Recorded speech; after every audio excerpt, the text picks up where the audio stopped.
chako wa bor karo muwe Antoni nyang kene kwale lwal Dithie matung mior giling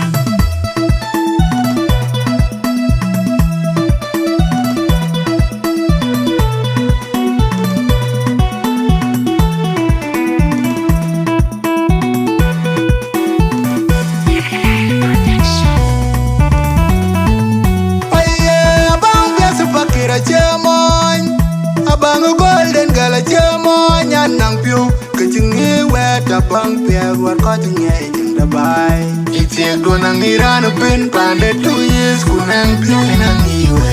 Jirane damane ina yena bandeng bandeki Abang biasa pakira jemo matung Abang golden gala jemo nyanang piu kechingi weta bang piag war kochingi jinda bai Itie gunang irano pin pande 2 years kunang piu inang iwe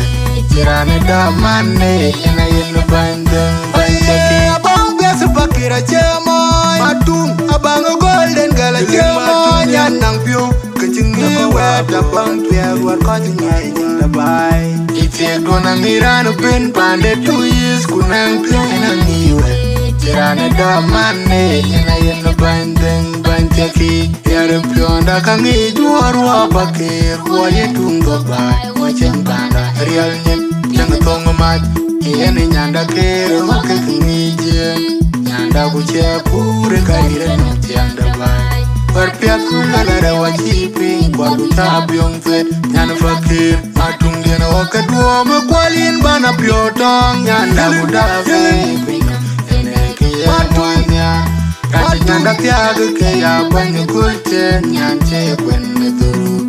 Turu bwene koi Babaji la dwen Turu bayi Yu nyan piasa wuta nong de kiu Kachenga lan piasa wanga kire Kachinga ping Yen kere dun piasa chichake Nire baki Rachi piru kwen Ayung nyan piasa chiramo Kachenga lan piasa wanga kire Kachinga pinga pingom Yen kere dun piasa chichake Nire baki Rachi piru kwen Yu nyan piasa wala jang Kachenga lan piasa wanga kire Kachinga pinga pingom Yen kere dun piasa chichake Nire baki Rachi piru kwen Ayung nyan piasa bere achuot Kachenga lan piasa wanga kire Kachinga pinga pingom Yen kere dun piasa chichake Nire baki Rachi piru kwen Ayung nyan piasa wuda konjong alwal Kachenga lan piasa wanga kire Kachinga ping Yen kere dun piasa chichake Nire baki Rachi piru kwen Ayung nyan piasa wuno ko Kachenga lan piasa wanga kire Kachinga pinga pingom Yen kere dun piasa chichake Nire baki Rachi piru kwen Monye nyanda kache mernu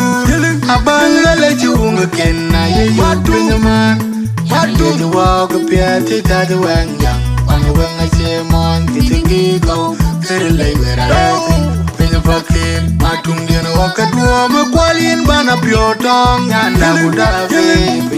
Ene kia duanya Kati nyanda tiaga kaya Bwanya kulte Nyance kwene turu Turu bwene koi Babaji la dwen Turu bayi gadol Monye nyanda kache mernu Abang gale chunga kena Ye yatu nyaman Yatu juwa kapiati tata wanga Wanga wanga che mon Kitiki kau Kere lai wera rati Pinja fakir Matung dina wakadua Mekwalin bana piotong Nyanda kudafe Ene kia duanya Kati nyanda tiaga kaya Bwanya kulte Nyance kwene turu Turu bwene koi Babaji la dwen